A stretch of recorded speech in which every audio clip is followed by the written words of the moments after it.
Wel, noswaith dda bawb. Mae'n braf ryfeddol bod efo chi. Efo chi sydd yn ymuno adra, ac dwi wedi dod am ffôn efo fi i fama, so fyddai'n gallu gweld be da chi'n ddeud. Ond mae'n braf iawn cael bod yma. Diolch i titha Sion am ddarllen y darn arbennig yna o Efengyl Marc.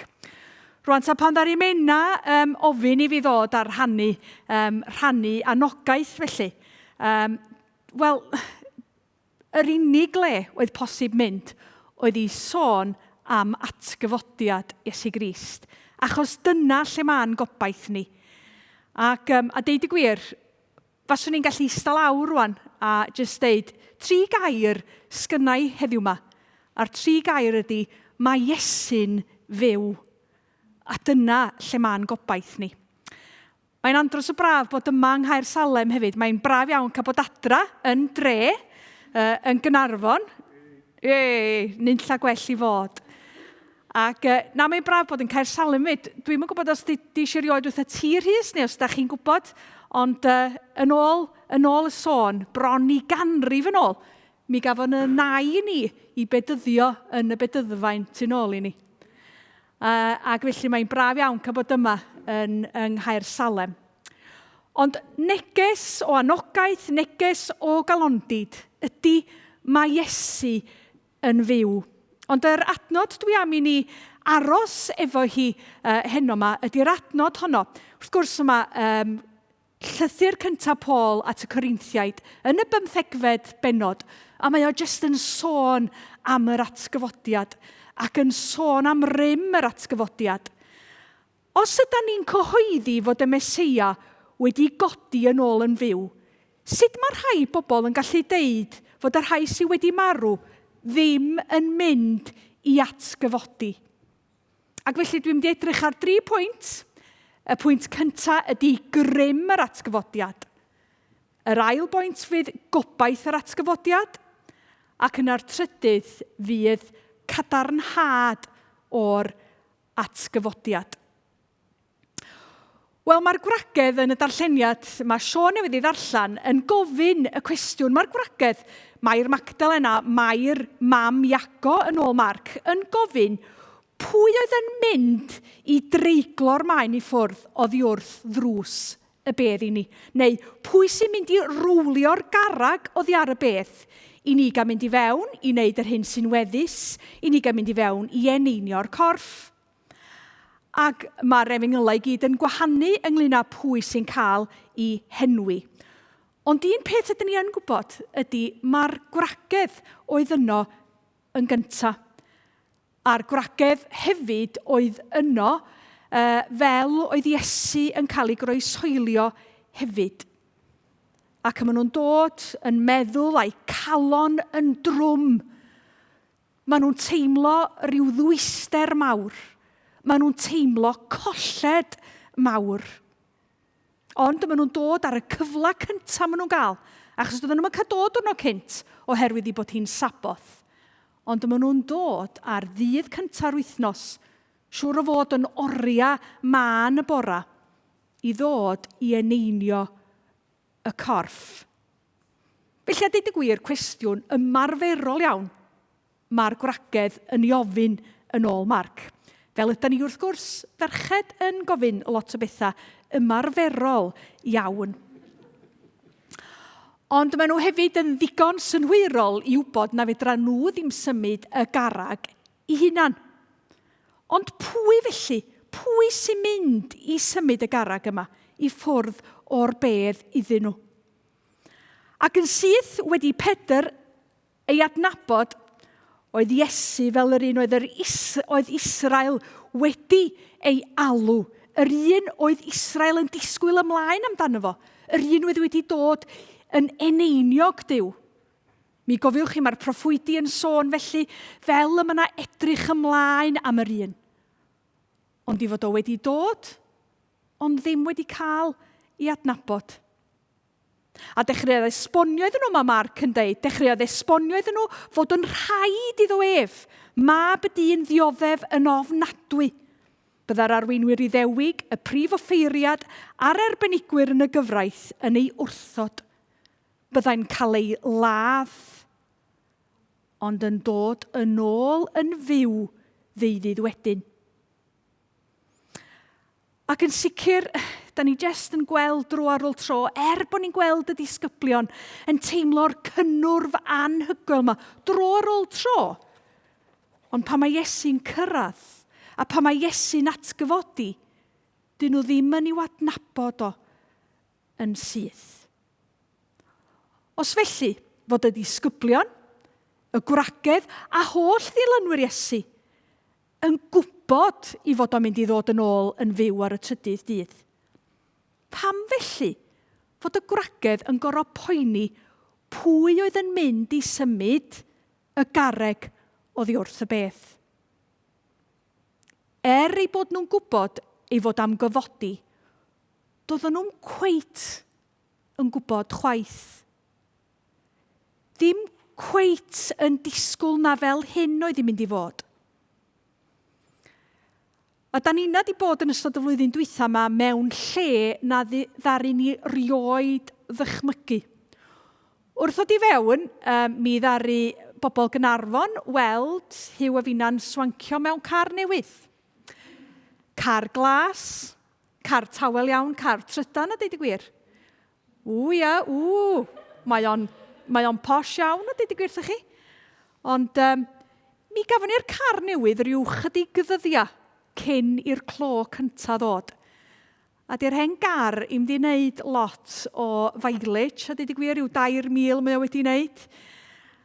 Nathon ni ddim rhyw ragweld bod yr 20,000 cyffredin oedden ni'n wneud yn mynd i lawr i 2,000. Dari ni ddim rhagweld yr hyn oedd yn wynebu ni.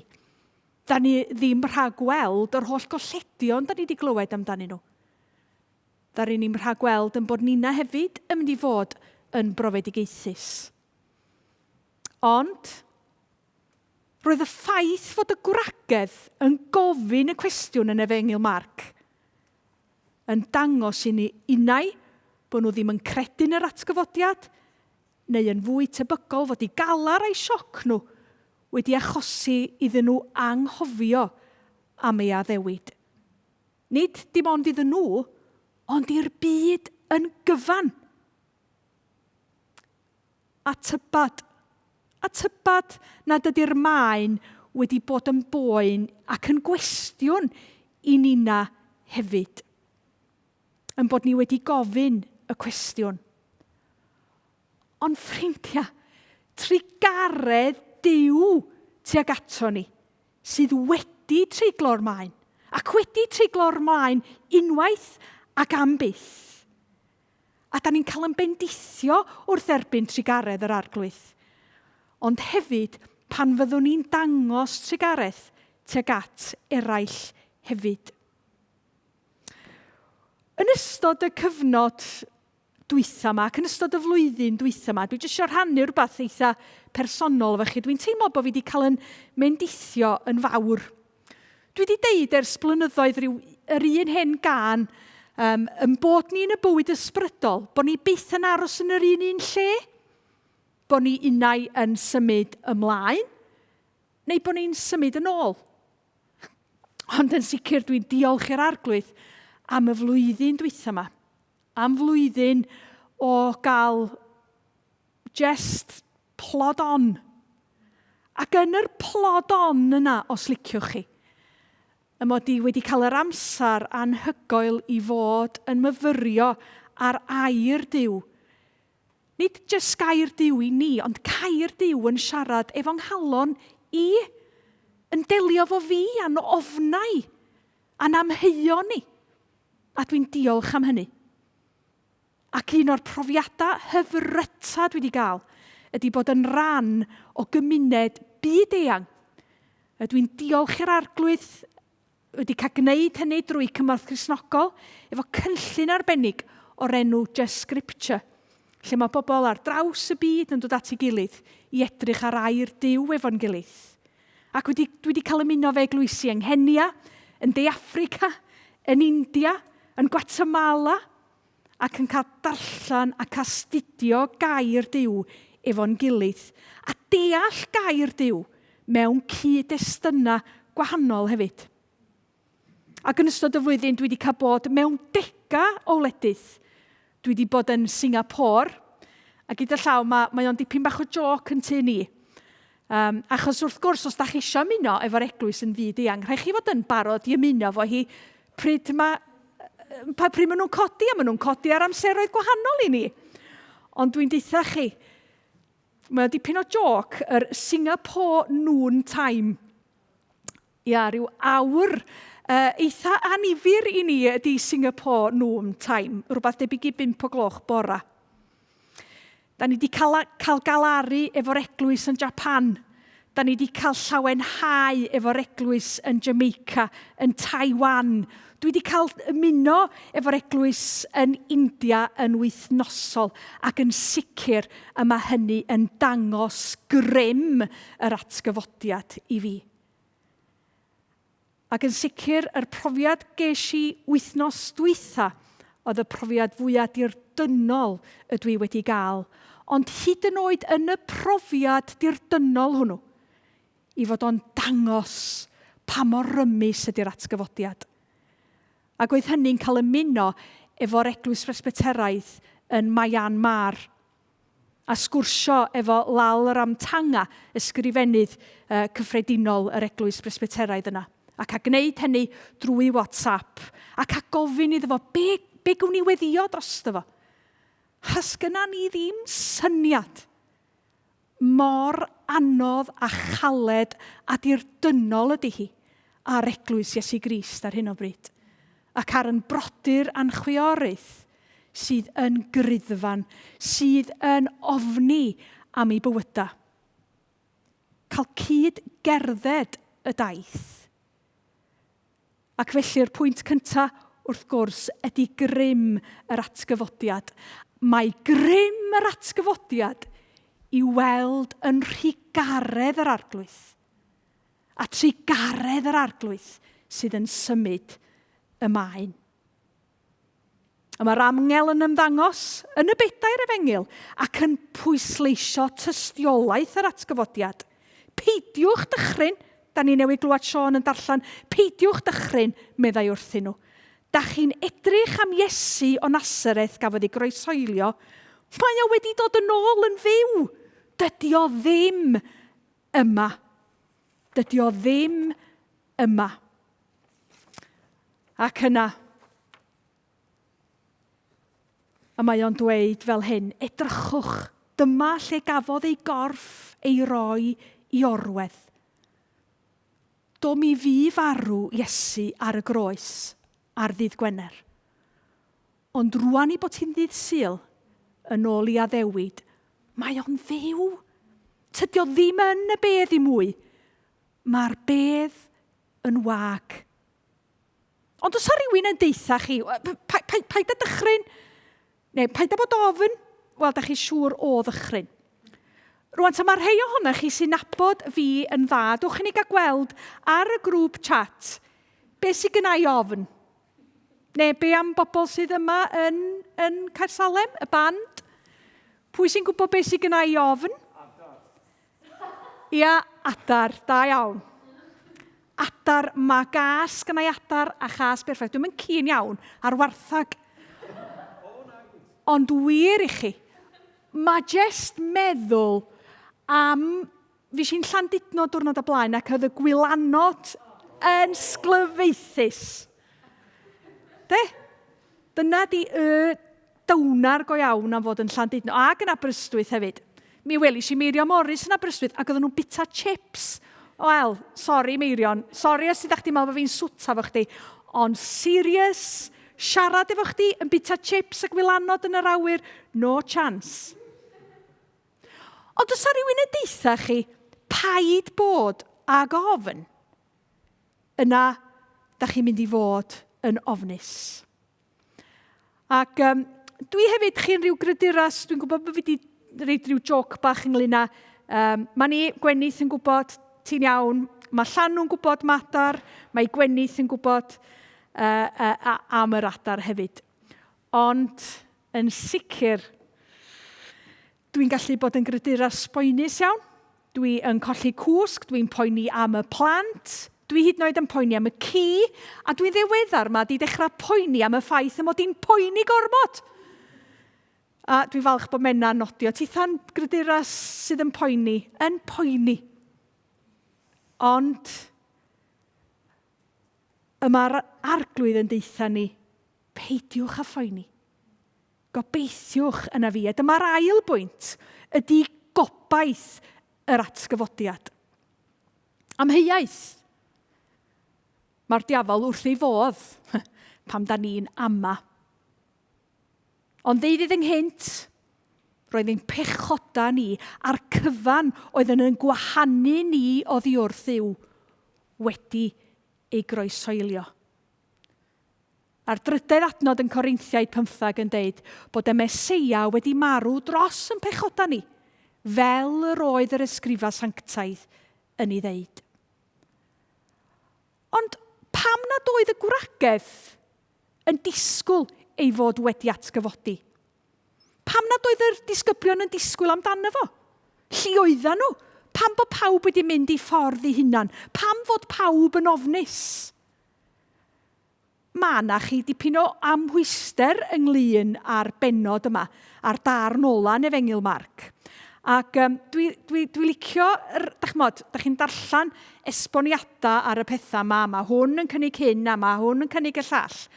Ond, a deud y gwir, dwi'n meddwl na'r peth gorau dwi wedi clywed ydy, nath nhw golli'r pejan ola. Ella bod nhw wedi dod o hyd i rhywbeth wedyn neu rhywbeth wedi cael ei ychwanegu. Ond un peth da ni'n gwybod ydy, dyma gair Duw yn siarad efo ni. A dwi'n cofio, Beibl 88, a dwi'n cofio chi, o'n i wedi colli y bejan ola yn datguddiad. Ac o'n i ryw feddwl, wel ia, rhywbeth debyg i hynny, efalla, ddigwyddodd yma gan Marc hefyd. Ond lle oedd pawb? Lle oedden nhw wedi mynd? Yna rei yn meddwl, dyma ni, mae rhaid ni ffoi am yn bywyda. Ond mae'r ffeithiau yma yn deitha ni yn cofnodi'r hanes. Mae hi nos Sul, ac mae Marc yn hyfryd iawn. Mae o'n edliw i'r disgyblion. Mae o'n edliw eu hangrediniaeth nhw. Mae o'n edliw eu styfnigrwydd nhw. Ac mae o'n edliw nad ydyn nhw ddim wedi dal yng ngobaith yr atgyfodiad. A mae cofnod Luc yn hyfryd ac yn fanwl iawn. Mae Iesu'n dangos iddyn nhw ei ddwylo a'i draed, ac mae o'n dweud, my fi yw, my fi fy hun. Fi ydio. Fi ydio. Ond wrth glywed y my fi yw, da ni'n cael adlais hefyd o'r Hen Testament. A da ni'n cael adlais o Moses ar berth yn llosgi, pan mae'r arglwydd yn ymddangos ei hun iddo fo, ac yn dweud, ydwyf yr hyn ydwyf. Fi ydy fi. Fi ydy dy arglwydd di. Ac yna yn ystod yr wythnosau nesaf yma, hanner can diwrnod nesaf yma, yma yr arglwydd yn ymddangos i tua 500 o bobl. Dach os da ni yn meddwl am strategaeth, doedd na ddim strategaeth gwaith nag defnyddio gwragedd fel y tystion cyntaf. Achos doedd na ddim lle i'r gwragedd. Doedden nhw ddim yn cael rhoi ei barn. Ond, o ran defnyddio y galon, mae'r arglwydd yn gwybod yn iawn be mae o'n i'w wneud. A dychmyg pan fyddai'n yn poeni yn y nos, ac yn poeni am y plant a'r ci, ac yn poeni bod eisiau fi boeni'n llai, mae'n ofna fi yn cael ei chwalu o wybod am y cyffyrddiad yna. Ac yn aml iawn, fyddai'n peth gorau dwi'n gallu gwneud pan dwi'n poeni ydy deud, Hyw, dwi'n poeni. Ac mae dynerwch yn deitha fi, dim paid â fod y wirion, ond ti'n angen poeni. Ac mae gwybod fod y tynerwch yna. A Ydw i'n siŵr fod na nifer ohonoch chi sydd yn gwrando adra heddiw yma. Ella'ch bod chi'n teimlo yn ystod y flwyddyn dwytha yma, bod chi wedi reid rhyw dipyn bach o wyneb galed, neu eich bod chi wedi gorfod bod yn ddewr, neu eich bod chi wedi gorfod gwadu'r ffaith, eich bod chitha hefyd yn stryglo.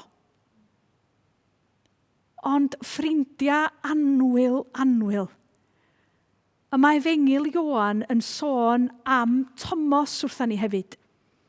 Ac mae Thomas yn deud, nes i mi gael gweld oel yr holylion a'r darddynau, a rhoi fy mis yn y briwiau hyn, a rhoi fy llaw i mewn yn ei ochr, na i byth gredu'r peth. Ydyn ni'n darllen wythnos yn ddiweddarach roedd y disgyblion yn y tŷ eto, a'r tro hwn yr oedd Thomas yna gyda nhw. Bod y drysau wedi cloi, daeth Iesu mewn a sefyll yn y canol a deud, Shalom. Trodd at Thomas a dweud, edrych ar fy ngarddynau, a rhod y fus i mewn ynddyn nhw, estyn dy law, i'w rhoi yn fy ochr, stopia yma, creda. A dyma Thomas yn dweud, ti, fy arglwydd am Duw. Profi cwmni Iesu sy'n yn lleddfu, yn hofna a'n angrediniaeth nina hefyd, ac yn dod â gobaith i ni. Gobaith yr atgyfodiad. Ar fore'r Pasg, chydig wythnosa cyn i farwolaeth, mae William Sangster ac yntau'n wynebu gweiledd hir a chreulon yn llwyddo i ysgrifennu. A gwrandwch ar y geiriau pwerus yma. Mor ofnadwy ydi deffro ar y Pasg a bod heb lais i weiddi, mae wedi codi. Ond gwaith o lawer, fyddai cael llais a ddim isio gweiddi.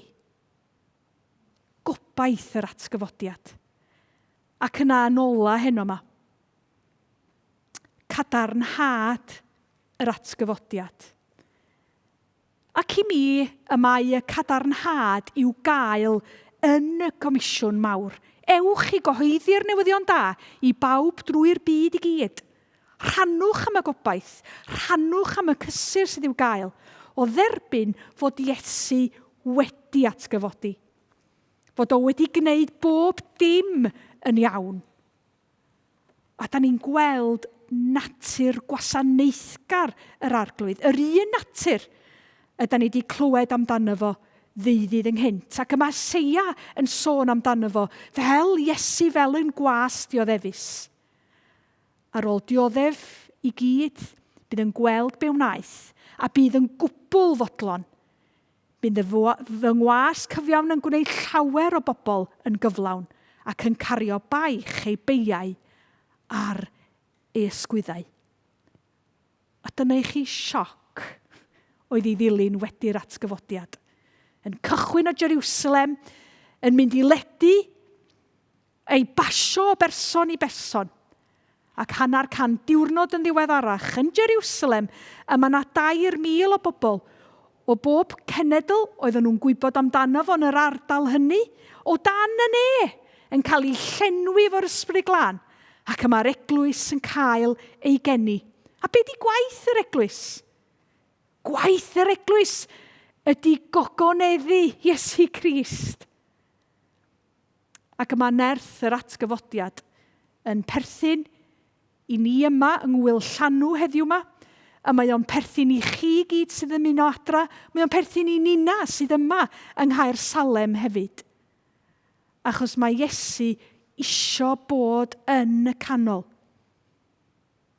Mae o'n perthyn i Gymru i gyd, mae o'n perthyn i'r byd i'r gyd. Da ni yma o hyd yn oed yn Myanmar heddiw yma, y mae pobl yn disgyn ar ei gliniau, yn dathlu ac yn addoli y Duw byw. Da ni'n tyfu.